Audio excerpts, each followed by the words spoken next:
The Buu Arc is one of the most criticized periods in Dragon Ball, and possibly the most criticized portion of the original 522 chapters of the manga due to its constant narrative shifts, tonal inconsistency, and add-ins that retroactively make the characters worse.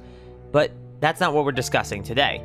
Instead, I want to address what I see as one of the biggest missed opportunities in all of Dragon Ball, making Vegeta Sacrifice a permanent death. Let's get into it.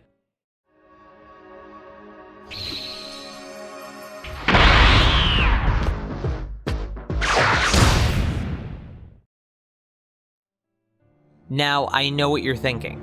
A main character permanently dying in Dragon Ball will never happen, and to say that it should simply contradicts the pre-established tendencies of the narrative.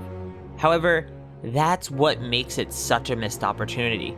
Death in Dragon Ball feels more like a temporary setback rather than a consequence. Weak characters can be used for shock value deaths without having a lasting impact on the narrative.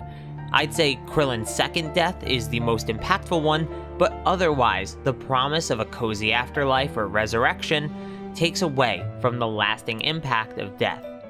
Now, let's get into Vegeta. Before I could truly sell you on this idea, I need to go over the significance of Vegeta's sacrifice. I would like to preface that Vegeta's sacrifice is antithetical to the teamwork theme that is present in the Buu Arc. However, this video is under the assumption that the sacrifice has to happen, and a little bit of what should have followed it. Also, just because the sacrifice is antithetical doesn't mean it's bad, as it falls back in line with the teamwork theme of the Buu Arc by not actually defeating Buu. With all that covered though, let's get into the significance of Vegeta's sacrifice. The end of the Cell Arc showed us a Vegeta that was defeated on every level.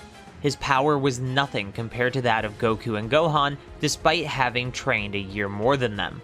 He was unable to avenge his son, and cost Gohan an arm, even apologizing for being nothing but a burden after it happened. This was of course after Vegeta had already allowed Cell to transform into his perfect form in the first place. Taking his failures all into consideration, and the death of Goku, the goal he had in his life for so very long, Vegeta broke and flew away from the Cell games, proclaiming that he'd never fight again, lest he cause the same harm he had here.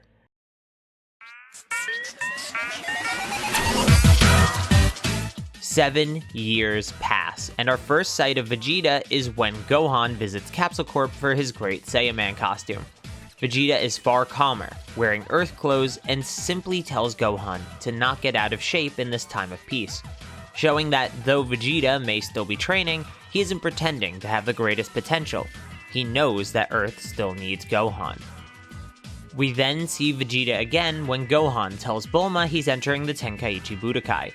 Vegeta, after 7 long years of peace, and having forgiven himself for what happened so long ago, is now content to fight again, especially for sport, wanting to test his strength against Gohan's, and perhaps even show Gohan that you should never stop training just because times are peaceful.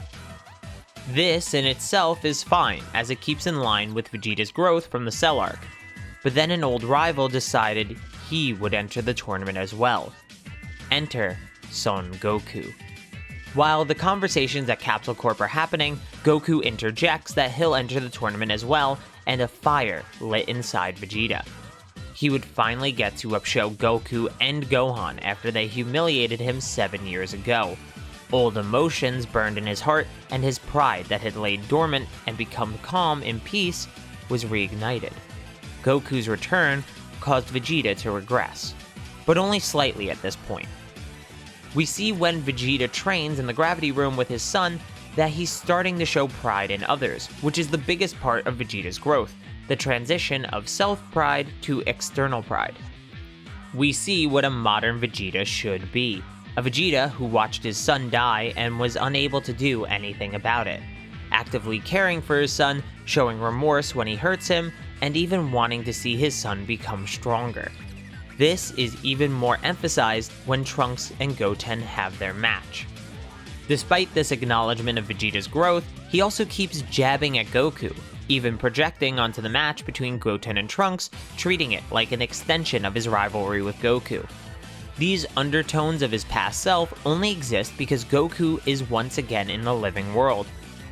Vegeta's relationship with Goku didn't have time to grow and manifest over 7 years like he had time to do with other characters. Instead, he's interacting with Goku as if nothing's changed and time didn't pass. This is the main reason why the Buu Arc's characterization of Vegeta is so interesting. He's so conflicted in everything he says and does. This is where we move on to the main tournament, and we learn that Vegeta and Goku will have their fight in the first round. This battle could in fact be the resolution Vegeta needs to overcome his lingering emotions, whether that be the triumph of knowing he could defeat Goku, or acceptance knowing that Goku is special and will always have the edge. But as we know, that doesn't happen. To Vegeta's chagrin, a threat arose and stopped Vegeta before he could get the chance to fight with Goku, denying him the final resolution he needs to fully progress as a character. So, they set off to face Babidi and his minions. This of course leads to Vegeta discovering that Goku is far stronger than him, but not through combat, instead through viewing. This didn't give Vegeta resolution. Instead, it made this Vegeta with the mentality of his Cell Arc counterpart seek a way to beat Goku, no matter what it cost. Enter Majin Vegeta, the supposed solution to Vegeta's lingering inferiority complex. He kills innocents, he forgets his family, and he tunnel visions on the fight that he wants. The final resolution, Son Goku. Goku instantly understands that Vegeta let himself be controlled, and he also understands something else, but doesn't proclaim it right away. He understands that Vegeta has changed over these 7 years, and despite Vegeta's proclamations, there's more good in him than he realizes. When he calls out Vegeta, this leads to Vegeta agreeing that they should face Buu together, but he betrays Goku. Vegeta acknowledges that he's the reason Buu was released, so he'll take care of the monster himself, and they can finish their battle when he returns. If he returns. Ironically enough, Vegeta actually won this fight by outsmarting Goku, using Goku's naivety against him and actually having a resolution to their conflict, just in a different way than they expected. The victorious Vegeta, though he doesn't admit it, realizes that Goku was right. He's messed up badly, and forced himself to act in an evil way, thinking it would grant him the resolution he so desperately desired. But it didn't. Vegeta was a different person at this point. He can no longer feel Gohan's ki and apologizes, thinking that the young half-breed is dead because of him. Once again, Vegeta hurt Gohan and threatened everything because of his own arrogance and emotional decision-making. Vegeta begins his battle with Majin Buu, and realizes that he's no match for the monster in terms of power, and even if he could injure Buu, it would just regenerate. This is all essential build-up to what Vegeta does next, and the title of this video, Vegeta's Sacrifice. Vegeta embraces his son one final time. He's willing to do anything to protect him, to make up for the way he couldn't protect future Trunks. So, he knocks him out, and Goten as well. Vegeta asks Piccolo to take them as far away from here as possible, and Piccolo realizes that Vegeta intends to die. In his final moment, Vegeta asks if he will see Goku again in the afterlife. But Piccolo tells the Saiyan Prince that his actions have been too heinous, and he will be purged, reincarnated, and never reunited with his body again. In the anime, it's very clear that this news hurts Vegeta, but even in the manga, it's apparent that this isn't what he wanted to hear. Vegeta in this moment realizes that he had an eternity to settle his differences with Goku and resolve any lingering emotions. But in an instance of impatience, he threw that all away. He hurt those he loved, he gained nothing from it, and he'd lose everything because of it. In his final breath, he says goodbye to Bulma, Trunks, and Goku. Vegeta is no more. His body disintegrated, and his soul to be purged. Even the Dragon Balls wouldn't be able to bring him back in the way I'd write it. Death was final, his arc complete, Vegeta was no more. And this is why he should have stayed dead. Vegeta doesn't just learn his lesson and get another chance. he instead pays the price of his mistake. The blood on his hands translates to his own. And to redeem his failures in the Cell and Buu Arc so far, he has to handle this enemy on his own. But obviously this doesn't defeat Buu. Buu can still come back, as the theme of the arc is still teamwork. But I think he should come back a little weaker than he was before, just to give some meaning to the sacrifice in the greater narrative. Maybe something like 25% of Buu's body was disintegrated permanently. This could perhaps set up that Buu would be impossible to defeat later on had Vegeta not given up everything. Teamwork can still win the day, but this is the perfect end to Vegeta's story in my opinion. No one day on Earth, no resurrection, no happy afterlife. Just atonement in the finality that is death. The first, and possibly last, meaningful death in Dragon Ball. Hello everyone. This is a different type of section in this video that I've never really done before. I'm going to try and make it brief. It's called the Before You Comment section. This is because I think this topic could be a little bit confusing to some people, so I just want to address some things quickly before you comment these things.